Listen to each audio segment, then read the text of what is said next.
আসসালামু আলাইকুম, আশা করি ভালো আছেন। আজকে বিকালের রান্না নিয়ে চলে আসলাম।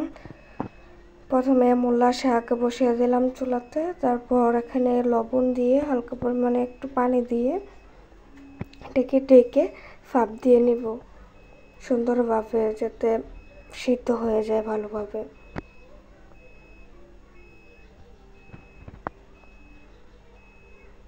এই তো মূলা শাকটা ঢেকে দিয়েছিলাম। এখানে এখন মূলা শাকটা অনেকটা পরিমাণে কমে আসছে। আরেকটু পরিমাণে ভাপ দিয়ে নিব। একটু নাড়াচাড়া দিয়ে দিলাম, নাড়াচাড়া দিয়ে আবার ঢেকে দেব।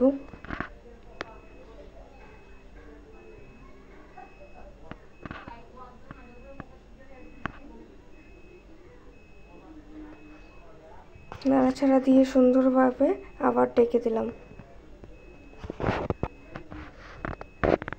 এখন ঢাকনাটা খুলে আবার ঢেকে দিব সুন্দরভাবে, যাতে আরেকটু পরিমাণে এখন আরও কমে যাবে।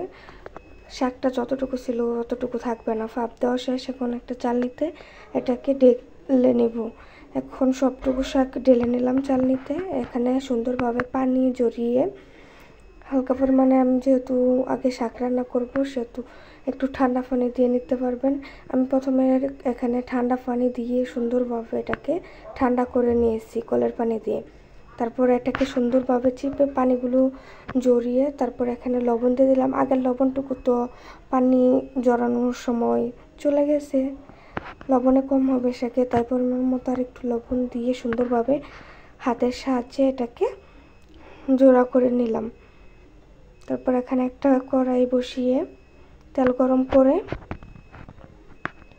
শাক দিয়ে খাওয়ার জন্য এখানে শুকনা মরিচ ঢেলে নেব। শুকনো মরিচগুলো টালা বা বাজা দুটোই বলে আমাদের এখানে, জানি না কে কোনটা বলেন শুকনো মরিচকে। শুকনো মরিচগুলোকে এখন নেড়ে চেড়ে সুন্দরভাবে বেজে নিব। শুকনো মরিচগুলো ভাজা হয়ে গেছে, তারপর এটাকে একটা বাটিতে তুলে নিলাম বাটিতে। তারপর ওই একই কড়াইতে পেঁয়াজ কুচি, রসুন কুচি, কাঁচামরিচ কুচি কেটে রাখা দিয়ে দিলাম। সুন্দরভাবে নেড়ে ছেড়ে যখন এটা বাদামি কালার হয়ে আসবে ভালোভাবে, তখন এখানে দিয়ে দেব ভাপ দিয়ে রাখা শাক।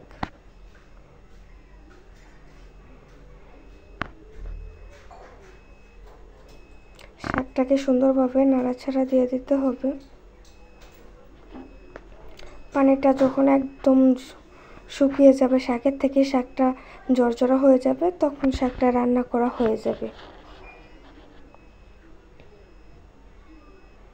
এদিকে শাকটা হতে থাকুক, এদিকে শুকনো মরিচগুলো একটু ঠান্ডা হয়ে গেছে। বেশি ঠান্ডা হলে এটা একদম পোতাই যাবে, সেহেতু এটাকে একটা বয়মে তুলে সুন্দরভাবে মুখ কাটা মেরে রেখে দেবো। এটা অনেক দিন পর্যন্ত থাকবে, এটা কোনো রকম ড্যাম বা ফোটাবে না। তারপরে এখানে শাকটাকে নাড়াচাড়া দিয়ে দিলাম। শাকটা প্রায় হয়ে গেছে। শাকটাকে একটা বাটিতে নামিয়ে নিলাম। এদিকে পাবদা মাছে রান্না করব। মূলা শাক রান্না করা হয়ে গেছে। পাবদা মাছে লবণ হলুদ সুন্দরভাবে মাখিয়ে নেব।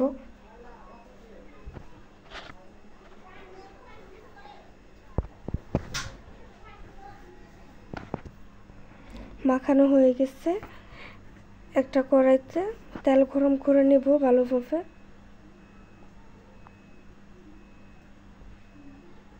তারপর এখানে এক এক করে পাবদা মাছ ভেজে নেব। আর পাবদা মাছ ভাজার সময় এত পরিমাণে তেল ছিটতেছিল, এই পাবদা মাছ ভাজাটা একটা রিস্কের ব্যাপার। খুব কষ্ট করে ভাজতে হয় এই পাবদা মাছটা, প্রচণ্ড পরিমাণে তেল ছিটে। এই তো পিট করে সুন্দরভাবে উল্টে পাল্টে নাড়ে ছেড়ে সুন্দরভাবে যত ভেঙে না যায় পাবদা মাছগুলোকে ভেজে নিতে হবে।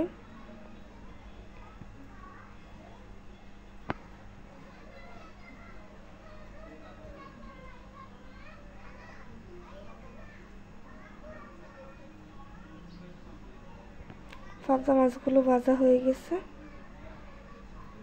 এখন একটা করে তুলে নেব সবগুলো পাবদা মাছ। একটা বাটিতে তুলে নিলাম। পাবদা মাছগুলো ভাজা হয়ে গেছে।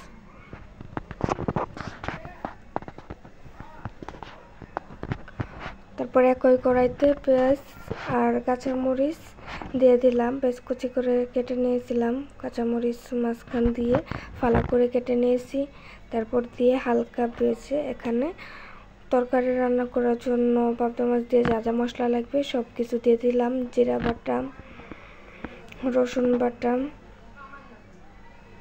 রসুন বাটাটা দেখানো হয়নি, আসলে এক হাতে ক্যামেরা ধরে আছি। তারপর এখানে দিয়ে দিব মরিচের গুঁড়ো,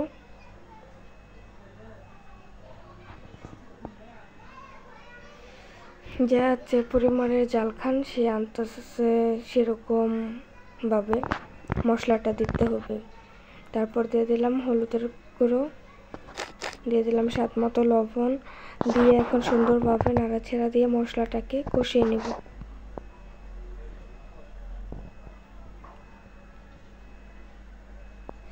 মশলাটা কষানো হয়ে গেছে, দিয়ে দিলাম এখানে সিম আর আলু, দিয়ে সুন্দরভাবে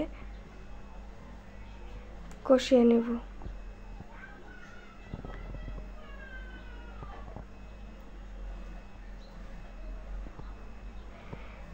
সিম আর আলুগুলো কষানো হয়ে গেছে। তারপর এখানে পরিমাণ মতো পানি দিয়ে দিলাম ঝোলের জন্য।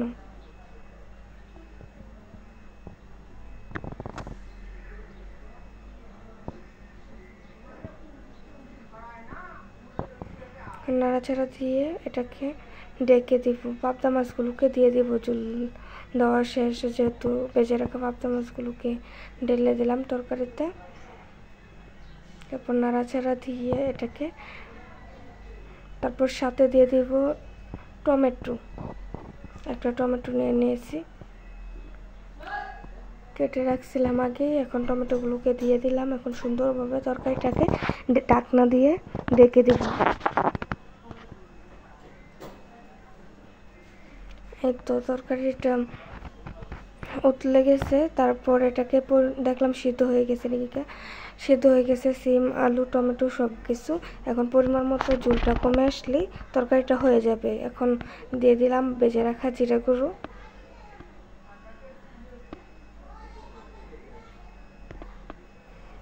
এই তো তরকারিটা প্রায় হয়ে গেছে। নেড়ে ছেড়ে দেব,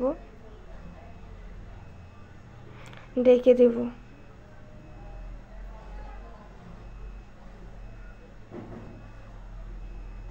তরকারিটা রান্না করা হয়ে গেছে, নামিয়ে নেব। একটা বাটিতে নামিয়ে নিলাম তরকারিটা। এই তো আমার তরকারি রান্না করা হয়ে গেছে পাবদা মাছ দিয়ে, আলু দিয়ে, সিম দিয়ে, টমেটো দিয়ে।